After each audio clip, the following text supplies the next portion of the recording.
This is the story of a man named Stanley. Stanley worked for a company in a big building where he was employee number 427. Employee number 427's job was simple. He sat at his desk in room 427 and he pushed buttons on a keyboard.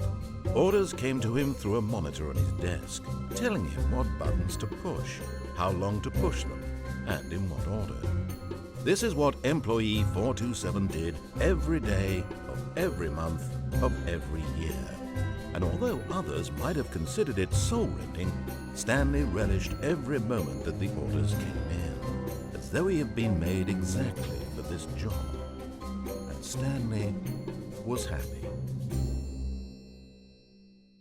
And then one day, something very peculiar happened. Something that would forever change Stanley. Something he would never quite forget. He had been at his desk for nearly an hour when he realized that not one single order had arrived on the monitor for him to follow. No one had showed up to give him instructions, call a meeting, or even say hi. Never in all his years at the company had this happened, this complete isolation. Something was very clearly wrong. Shocked, frozen solid, Stanley found himself unable to move for the longest time. But as he came to his wits and regained his senses, he got up from his desk and stepped out of his office.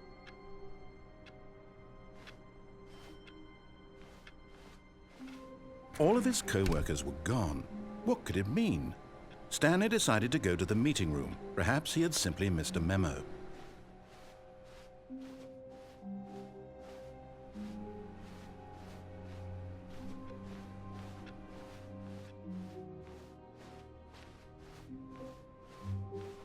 When Stanley came to a set of two open doors, he entered the door on his left.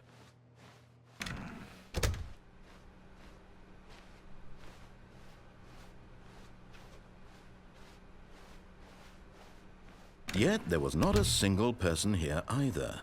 Feeling a wave of disbelief, Stanley decided to go up to his boss's office, hoping he might find an answer there.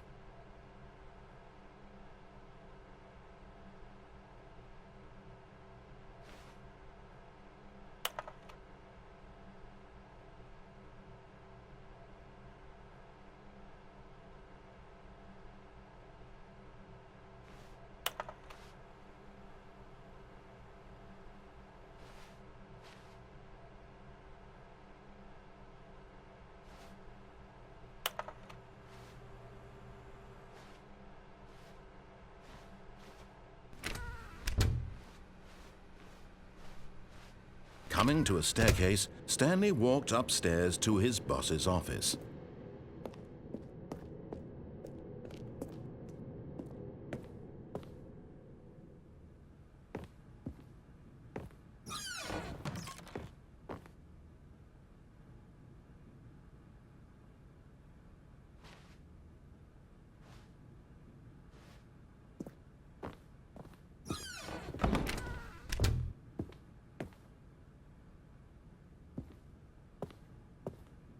Stepping into his manager's office, Stanley was once again stunned to discover not an indication of any human life.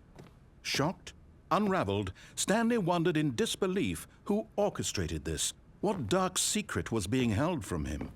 What he could not have known was that the keypad behind the boss's desk guarded the terrible truth that his boss had been keeping from him.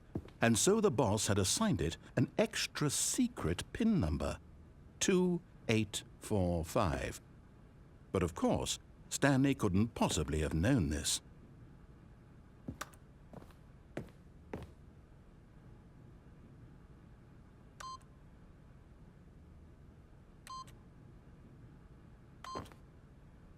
Stanley just sat around twiddling his... Yet incredibly, by simply pushing random buttons on the keypad, Stanley happened to input the correct code by sheer luck. Amazing. He stepped into the newly opened passageway.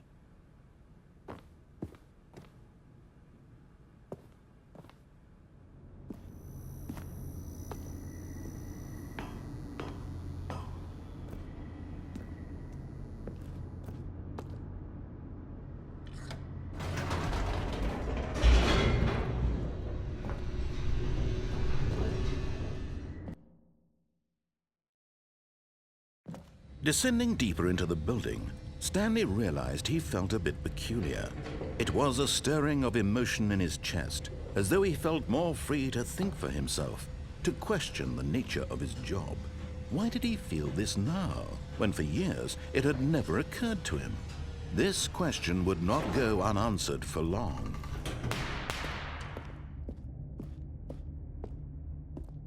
Stanley walked straight ahead through the large door that read Mind Control Facility.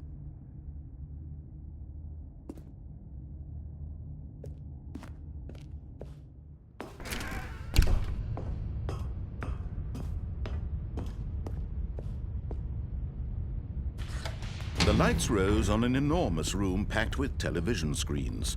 What horrible secret did this place hold? Stanley thought to himself. Did he have the strength to find out?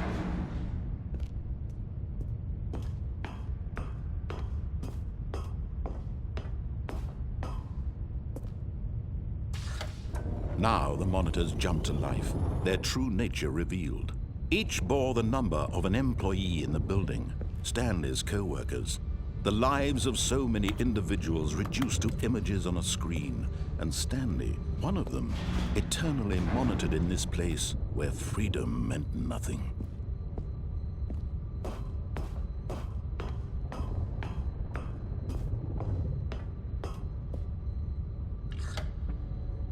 This mind control facility, it was too horrible to believe. It couldn't be true. Had Stanley really been under someone's control all this time? Was this the only reason he was happy with his boring job? That his emotions had been manipulated to accept it blindly? No, he refused to believe it. He couldn't accept it. His own life in someone else's control? Never! It was unthinkable. Wasn't it? Was it even possible? Had he truly spent his entire life utterly blind to the world?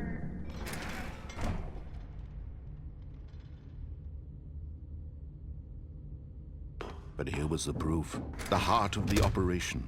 Controls labeled with emotions, happy or sad or content, walking, eating, working, all of it monitored and commanded from this very place.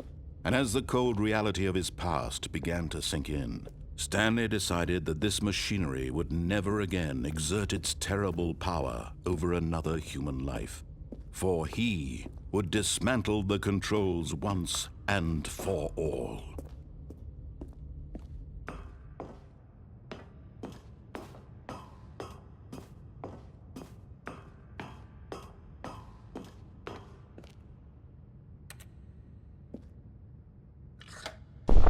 Oh, Stanley, you didn't just activate the controls, did you?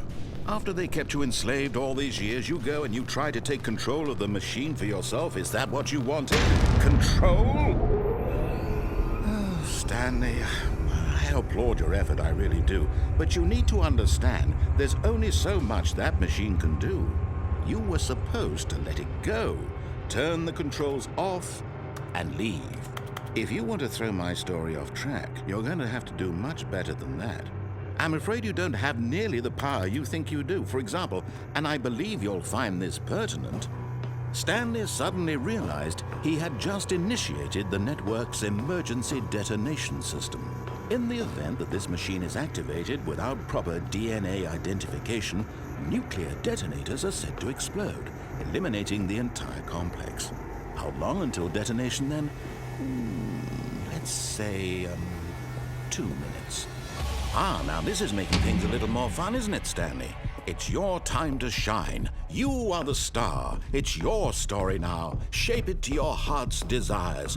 Oh, this is much better than what I had in mind. What a shame we have so little time left to enjoy it. Mere moments until the bomb goes off. But what precious moments each one of them is. More time to talk about you, about me, where we're going, what all this means. I barely know where to start. What's that? You'd like to know where your co-workers are? A moment of solace before you're obliterated? All right, I'm in a good mood. You're gonna die anyway. I'll tell you exactly what happened to them. I erased them. I turned off the machine. I set you free. Of course, that was merely in this instance of the story. Sometimes when I tell it, I simply let you sit there in your office forever, pushing buttons endlessly and then dying alone. Other times, I let the office sink into the ground, swallowing everyone inside, or I let it burn to a crisp. I have to say this, though, this version of events has been rather amusing. Watching you try to make sense of everything and take back the control wrested away from you, it's quite rich. I almost hate to see it go. But I'm sure whatever I come up with on the next go-around will be even better. My goodness, only 34 seconds left. But I'm enjoying this so much. You know what? To hell with it. I'm going to put some extra time on the clock, why not? These are precious additional seconds, Stanley. Time doesn't grow on trees. Oh dear me, what's the matter, Stanley? Is it that you have no idea where you're going or what you're supposed to be doing right now? Or did you just assume when you saw that timer that something in this room was capable of turning it off? I mean, look at you. Running from button to button, screen to screen, clicking on every little thing in this room. These numbered buttons, no, these colored ones. Or maybe this big red button, or this door. Everything, anything, something here will save me. Why would you think that, Stanley? That this video game can be beaten? Won? Solved? Do you have any idea what your purpose in this place is? Stanley, you're in for quite a disappointment. But here's a spoiler for you. That timer isn't a catalyst to keep the action moving along. It's just seconds ticking away to your death. You're only still playing instead of watching a cutscene because I want to watch you for every moment that you're powerless. To see you made humble. This is not a challenge. It's a tragedy. You wanted to control this world, that's fine. But I'm going to destroy it first, so you can't. Take a look at the clock, Stanley. That's 30 seconds you have left to struggle. 30 seconds until a big boom and then nothing. No ending here, just you being blown to pieces. Will you cling desperately to your frail life, or will you let it go peacefully? Another choice. Make it count, or don't. It's all the same to me, all a part of the joke. And believe me, I will be laughing at every second of your inevitable life from the moment we fade in until the moment I say, happily ever after.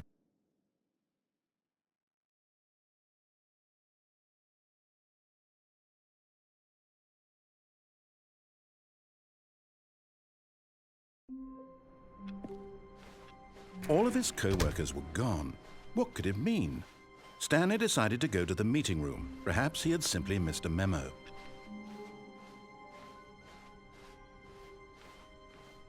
When Stanley came to a set of 2 open doors, he entered the door on his left.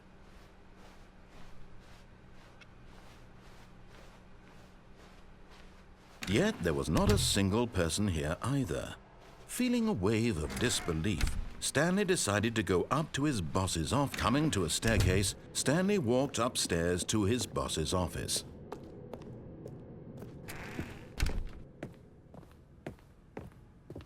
Stepping into his manager's office, Stanley was once again stunned to discover not an indication of any human life. What could it mean? Stanley wondered aloud to nobody. He began wildly tearing through papers on the boss's desk, pulling books off the shelf, looking behind paintings, desperate for clues to his situation. But his attention was caught by a keypad behind the boss's desk. What could its purpose be? In fact, this keypad guarded the terrible secret that lay buried below his feet. And so the boss had assigned it an extra secret PIN number, 2845. But of course, Stanley couldn't possibly have known this. Yet incredibly, by simply pushing random buttons on the keypad, Stanley happened to input the correct code by sheer luck. Amazing. He stepped into the newly opened passageway.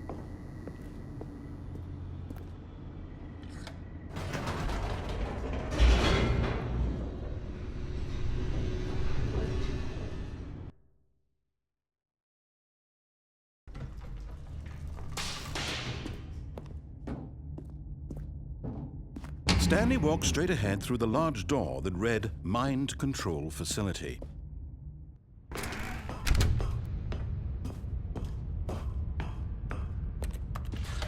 The lights rose on an enormous room packed with television screens.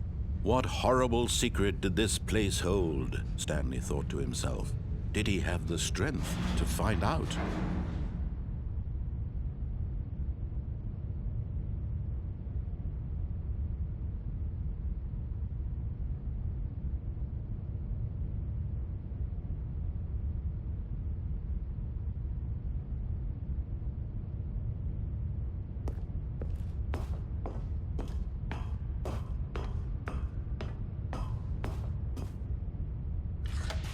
Now the monitors jumped to life, their true nature revealed. Each bore the number of an employee in the building, Stanley's co-workers. The lives of so many individuals reduced to images on a screen, and Stanley, one of them, eternally monitored in this place where freedom meant nothing.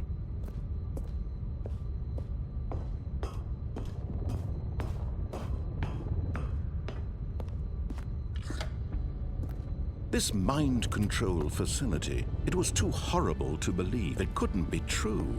Had Stanley really been under someone's control all this time? Was this the only reason he was happy with his boring job? That his emotions had been manipulated to accept it blindly? No, he refused to believe it. He couldn't accept it. His own life in someone else's control? Never! It was unthinkable. Wasn't it? Was it even possible? Had he truly spent his entire life utterly blind to the world? But here was the proof, the heart of the operation. Controls labeled with emotions, happy or sad or content. Walking, eating, working, all of it monitored and commanded from this very place. And as the cold reality of his past began to sink in, Stanley decided that this machinery would never again exert its terrible power over another human life. For he would dismantle the controls once and...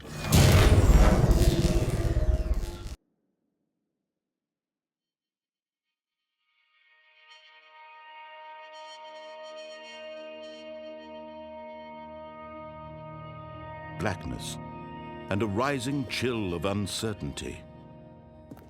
Was it over? Yes! He had won! He had defeated the machine, unshackled himself from someone else's command. Freedom was mere moments away. And yet, even as the immense door slowly opened, Stanley reflected on how many puzzles still lay unsolved. Where had his co-workers gone? How had he been freed from the machine's grasp? What other mysteries did this strange building hold? But as sunlight streamed into the chamber, he realized none of this mattered to him. For it was not knowledge or even power that he had been seeking, but happiness. Perhaps his goal had not been to understand, but to let go. No longer would anyone tell him where to go, what to do, or how to feel. Whatever life he lives, it will be his. And that was all he needed to know. It was perhaps the only thing worth knowing. Stanley stepped through the open door. Stanley felt the cool breeze upon his skin, the feeling of liberation, the immense possibility of the new path before him. This was exactly the way, right now, that things were meant to happen. And Stanley was happy.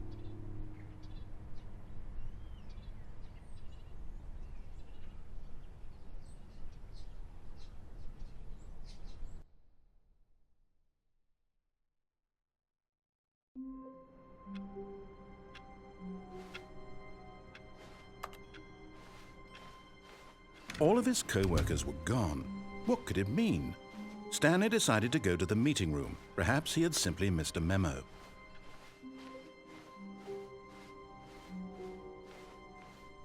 When Stanley came to a set of 2 open doors, he entered the door on his left.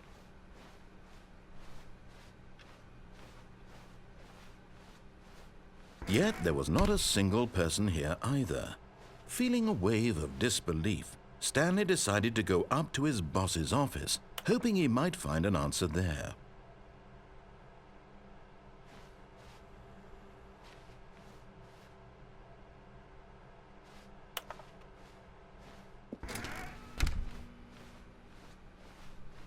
Coming to a staircase, Stanley walked upstairs to his boss's office.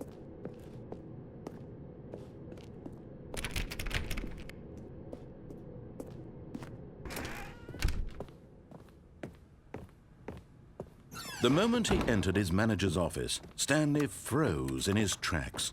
Not a living soul anywhere. Could he really be all alone? This was too much for Stanley to take, too much for any man to take. He fell to his knees, bursting into half moans, half sobs, the guttural retching of life from a man denied any hope, any reason to keep going. Here on the floor he lay prone, paralyzed by fear for nearly a full hour. But when at last he began to move about and survey the situation, he found a keypad behind the boss's desk. What could it mean? Was it a sign of hope for Stanley's future? Alas, it was not. For although this keypad guarded the terrible secret of Stanley's past, it had been assigned a 4-digit code so devious and so random that no man could ever hope to guess it. 2845. Statistically, nearly impossible to guess blindly, ever.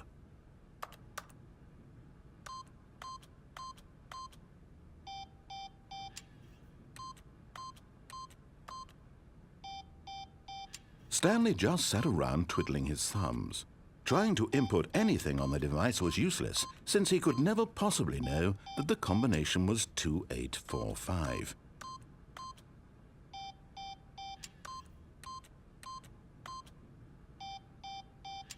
Two, 8, 4, 5.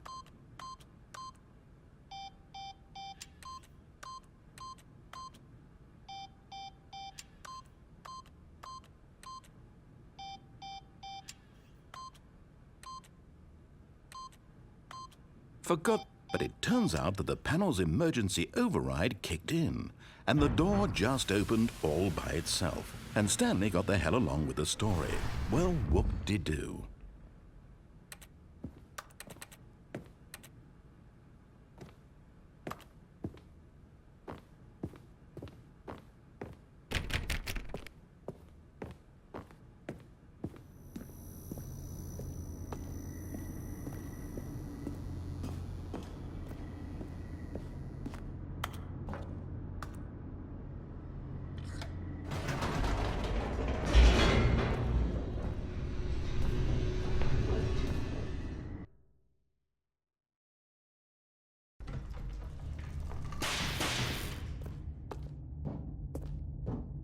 Stanley walked straight ahead through the large door that read Mind Control Facility.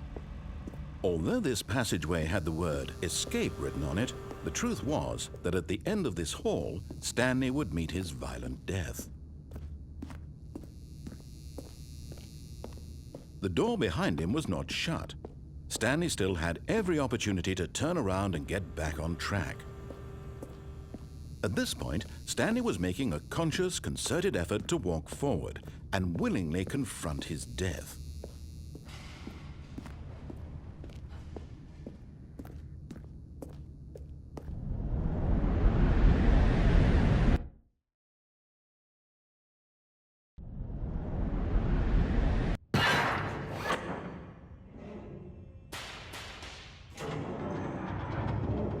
As the machine whirred into motion and Stanley was inched closer and closer to his demise, he reflected that his life had been of no consequence whatsoever. Stanley can't see the bigger picture. He doesn't know the real story, trapped forever in his narrow vision of what this world is. Perhaps his death was of no great loss, like plucking the eyeballs from a blind man. And so he resigned and willingly accepted this violent end to his brief and shallow life. Farewell, Stanley.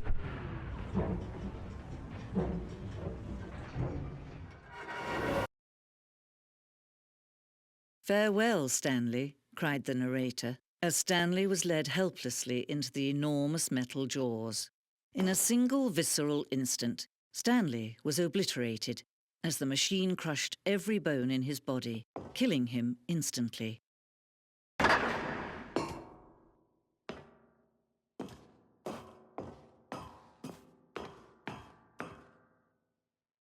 And yet it would be just a few minutes before Stanley would restart the game, back in his office, as alive as ever. What exactly did the narrator think he was going to accomplish? When every path you can walk has been created for you long in advance, death becomes meaningless, making life the same. Do you see now?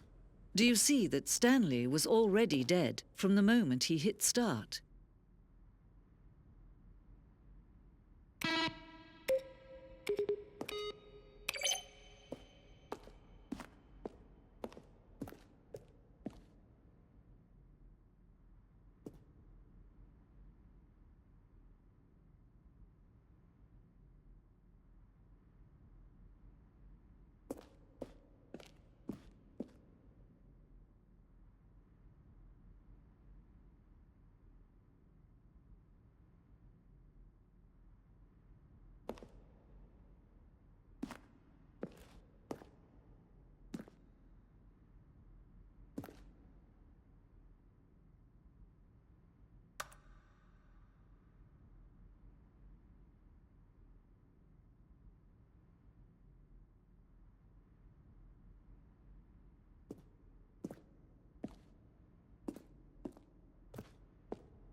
Now look closely, Stanley.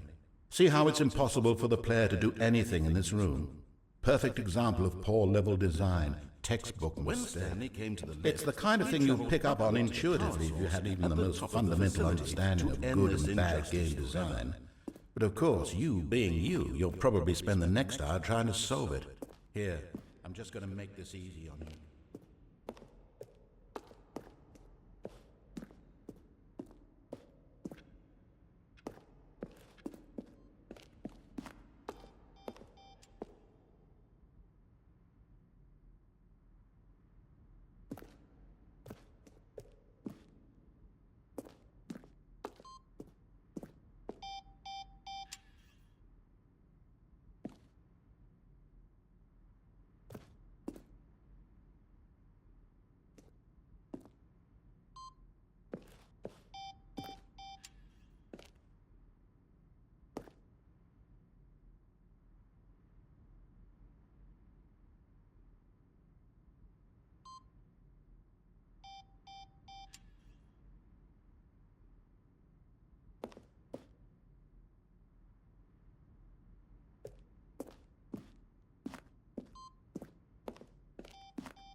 Oh, look at these two. How they wish to destroy one another.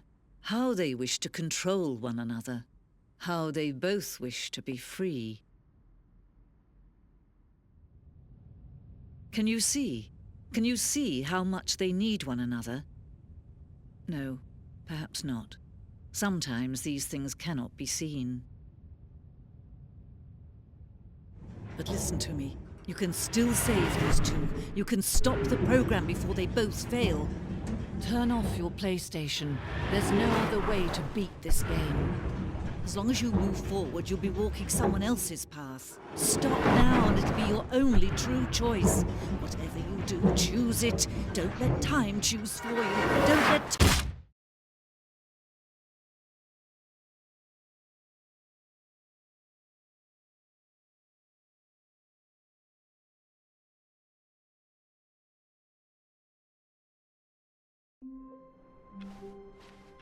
All of his co-workers were gone. What could it mean? Stanley decided to go to the meeting room. Perhaps he had simply missed a memo.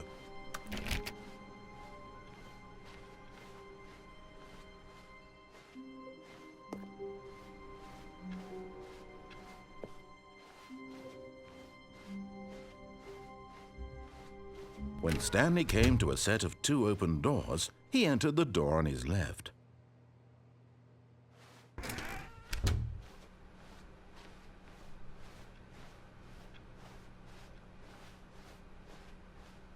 Yet there was not a single person here either.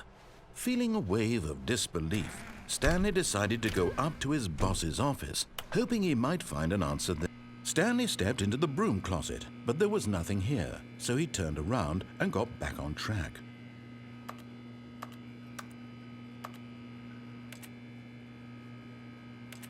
There was nothing here. No choice to make, no path to follow, just an empty broom closet. No reason to still be here.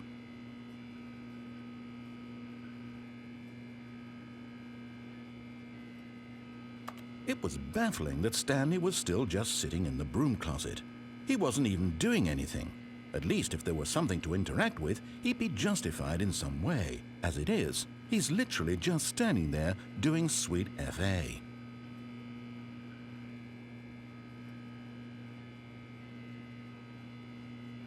Are you really still in the broom closet? Standing around doing nothing? Why? Please offer me some explanation here. I'm genuinely confused.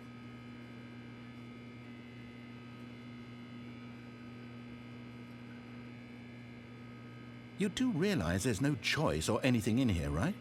If I'd said Stanley walked past the broom closet, at least you would have had a reason for exploring it to find out. But it didn't even occur to me because literally this closet is of absolutely no significance to the story whatsoever. I never would have thought to mention it.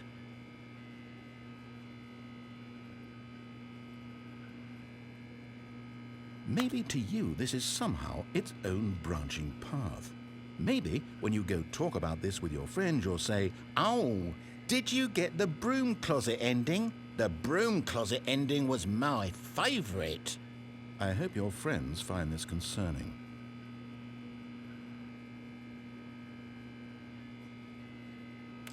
Stanley was fat and ugly and really stupid.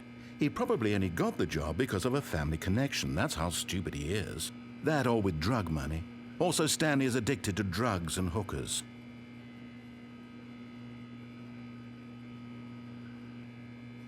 Well, I've come to a very definite conclusion about what's going on right now. You're dead. You got to this broom closet, explored it a bit, and were just about to leave because there's nothing here, when a physical malady of some sort shut down your central nervous system and you collapsed in front of your screen. Well, in a situation like this, the responsible thing is to alert someone nearby so as to ensure that your body is taken care of before it begins to decompose. Hello? Anyone who happens to be nearby? The person at this computer is dead. They have fallen prey to any number of your countless human physiological vulnerabilities. It's indicative of the long-term sustainability of your species. Please remove their corpse from the area and instruct another human to take their place, making sure they understand basic first-person video game mechanics and filling them in on the history of narrative tropes in video gaming, so that the irony and insightful commentary of this game is not lost on them. All right, when you've done that, just step out into the hallway.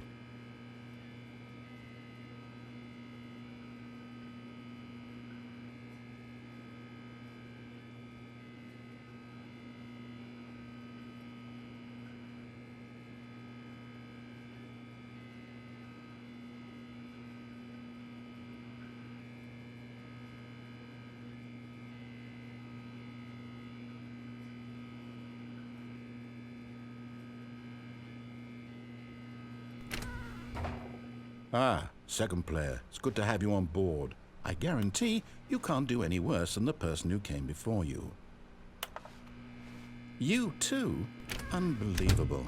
I'm at the mercy of an entire species of invalids. Perhaps there's a monkey nearby you can hand the controls to. A fish? Fungus? Look, you can hammer out the details. I'm not particularly picky.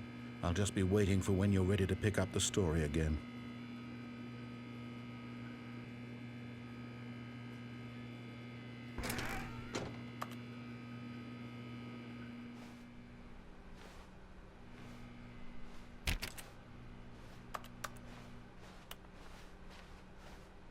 Coming to a staircase, Stanley walked upstairs to his boss's office.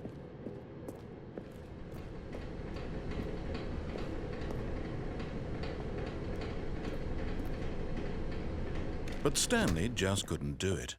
He considered the possibility of facing his boss. Admitting he had left his post during work hours, he might be fired for that. And in such a competitive economy, why had he taken that risk? All because he believed everyone had vanished? His boss would think he was crazy.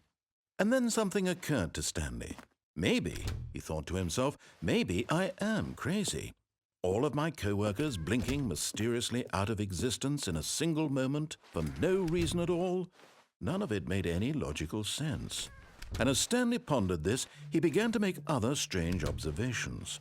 For example, why couldn't he see his feet when he looked down? Why did doors close automatically behind him wherever he went? And for that matter, these rooms were starting to look pretty familiar. Were they simply repeating? No, Stanley said to himself, this is all too strange. This can't be real. And at last, he came to the conclusion that had been on the tip of his tongue. He just hadn't found the words for it. "I'm dreaming!" he yelled. "This is all a dream." Oh, what a relief Stanley felt to have finally found an answer, an explanation. His co-workers weren't actually gone. He wasn't going to lose his job. He wasn't crazy after all. And he thought to himself, I suppose I'll wake up soon. I'll have to go back to my boring real-life job pushing buttons. I may as well enjoy this while I'm still lucid. So he imagined himself flying and began to gently float above the ground. Then he imagined himself soaring through space on a magical starfield, and it too appeared. It was so much fun, and Stanley marveled that he had still not woken up. How was he remaining so lucid? And then perhaps the strangest question of them all entered Stanley's head. One he was amazed he hadn't asked himself sooner. Why is there a voice in my head dictating everything that I'm doing and thinking? Now the voice was describing itself being considered by Stanley, who found it particularly strange. I'm dreaming about a voice describing me, thinking about how it's describing my thoughts, he thought. And while he thought it all very odd and wondered if this voice spoke to all people in their dreams, the truth was that, of course, this was not a dream. How could it be? Was Stanley simply deceiving himself, believing that if he's asleep, he doesn't have to take responsibility for himself? Stanley is as awake right now as he's ever been in his life. Now, hearing the voice speak these words was quite a shock to Stanley. After all, he knew for certain, beyond a doubt, that this was in fact a dream. Did the voice not see him float and make the magical stars just a moment ago? How else would the voice explain all that? This voice was a part of himself too. Surely, if he could just... He would prove it. He would prove that he was in control, that this was a dream. So he closed his eyes gently, and he invited himself to wake up. He felt the cool weight of the blanket on his skin, the press of the mattress on his back, the fresh air of a world outside this one. Let me wake up, he thought to himself. I'm through with this dream. I wish it to be over. Let me go back to my job. Let me continue pushing the buttons. Please, it's all I want. I want my apartment, and my wife, and my job. All I want is my life exactly the way it's always been. My life is normal. I am normal. Everything will be fine. I am okay.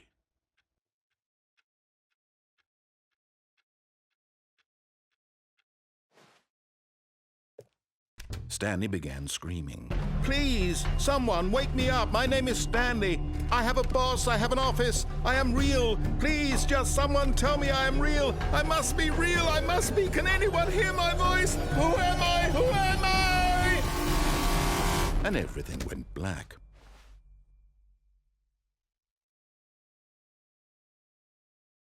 This is the story of a woman named Mariella.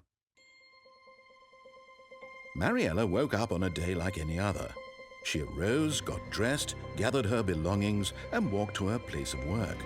But on this particular day, her walk was interrupted by the body of a man who had stumbled through town talking and screaming to himself, and then collapsed dead on the sidewalk. And although she would soon turn to go call for an ambulance, for just a few brief moments she considered the strange man. He was obviously crazy, this much she knew. Everyone knows what crazy people look like. And in that moment, she thought to herself how lucky she was to be normal. I am sane. I am in control of my mind. I know what is real and what isn't. It was comforting to think this, and in a certain way, seeing this man made her feel better. But then she remembered the meeting she had scheduled for that day, the very important people whose impressions of her would affect her career, and by extension, the rest of her life. She had no time for this, so it was only a moment that she stood there, staring down at the body. And then she turned and ran.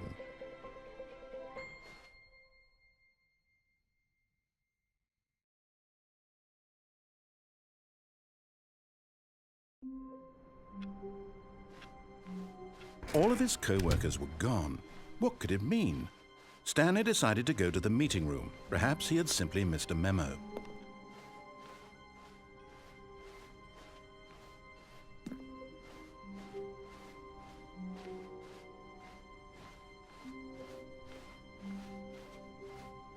When Stanley came to a set of 2 open doors, he entered the door on his left. This was not the correct way to the meeting room, and Stanley knew it perfectly well. Perhaps he wanted to stop by the employee lounge first, just to admire it. Ah, yes, truly a room worth admiring. It had really been worth the detour after all, just to spend a few moments here in this immaculate, beautifully constructed room. Stanley simply stood here, drinking it all in.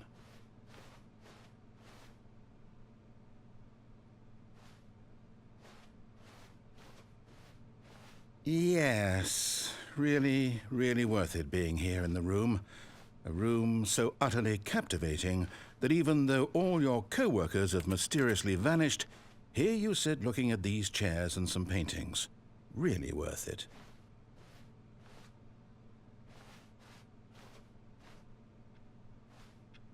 At this point, Stanley's obsession with this room bordered on creepy and reflected poorly on his overall personality.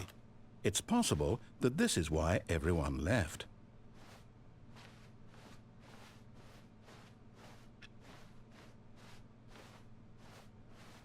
Stanley sat around waiting for more dialogue, but when a long time had passed and there was no more, he decided that the game was trying to send him a message.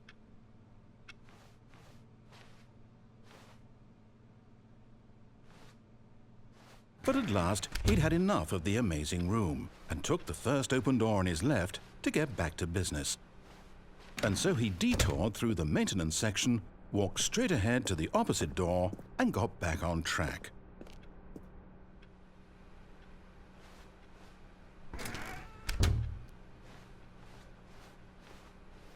Yet there was not a single person here either. Feeling a wave of disbelief, Stanley decided to go up to his boss's office, hoping he might find an answer there. Coming to a staircase, Stanley walked upstairs to his boss's office.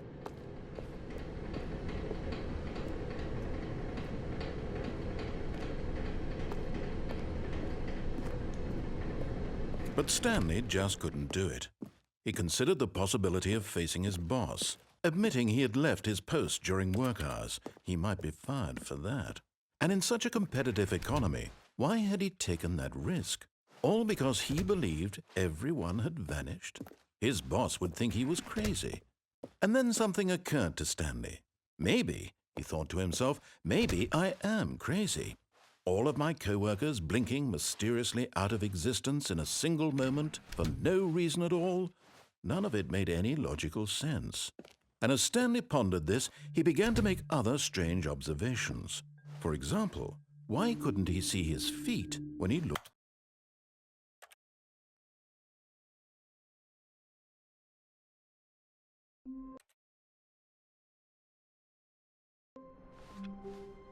All of his co-workers were gone, but Stanley simply couldn't handle the pressure. What if he had to make a decision? What if a crucial outcome fell under his responsibility? He had never been trained for that. No. When Stanley came to a set of 2 open doors, this was not the correct way to the meeting room, and Stanley knew it perfectly well. Perhaps he wanted to stop by the employee lounge first, just to admire it. Wow. Yes, this room. But eager to get back to business, Stanley took the first open door on his left. Stanley was so bad at following directions, it's incredible he wasn't fired years ago.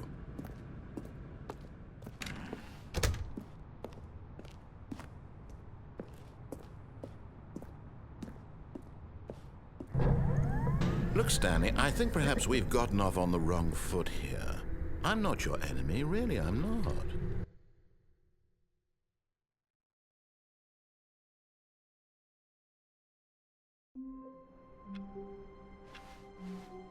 Already this was uncomfortable, and Stanley decided that as soon as he found a new space he felt safe in, that he would never leave it again in his life.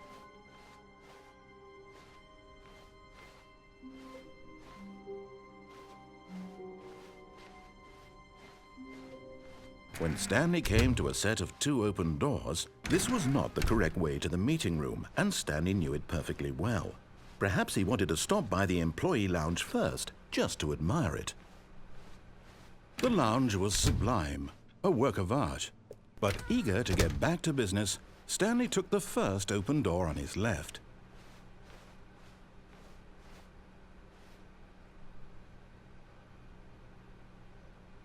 Stanley was so bad at following directions, it's incredible he wasn't fired years ago.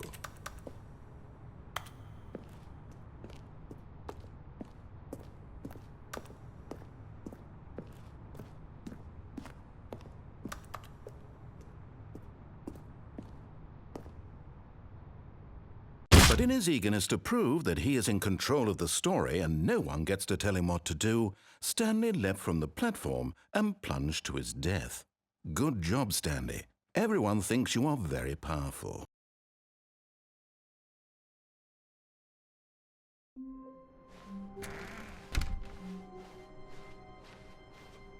When Stanley came to a set of 2 open doors, this was not the correct way to the meeting room, and Stanley knew it perfectly well. Perhaps he wanted to stop by the employee lounge first, just to admire it.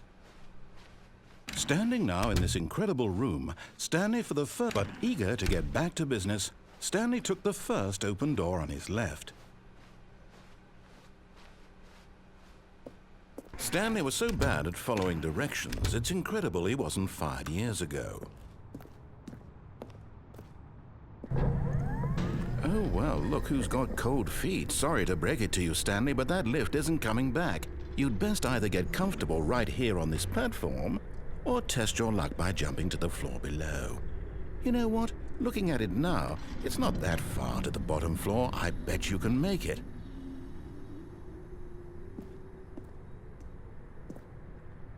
Come on. I'm sure you'll survive the jump. Don't tell me you're scared. That's not the Stanley I know. Do it! Do it! Do it! Do it! Do it! Do it! Do it!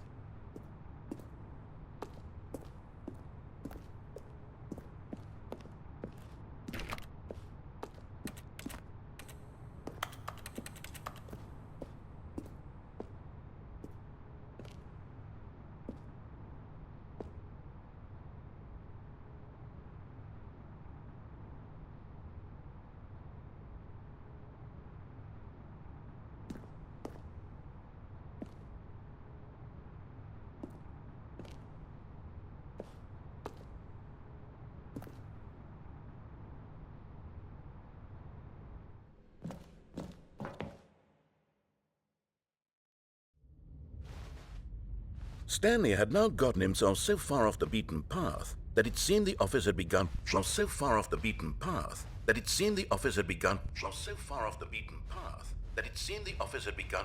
So far off the beaten path that it seemed the office had begun. So far off the beaten path that it seemed the office had begun. So far off the beaten path that it seemed the office.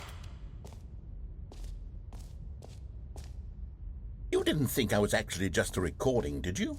What a silly and trite explanation that would be. All the back and forth between you and me, all the absurd adventures we've been through, and it all turns out I'm just a tape recording? It was all just in Stanley's head.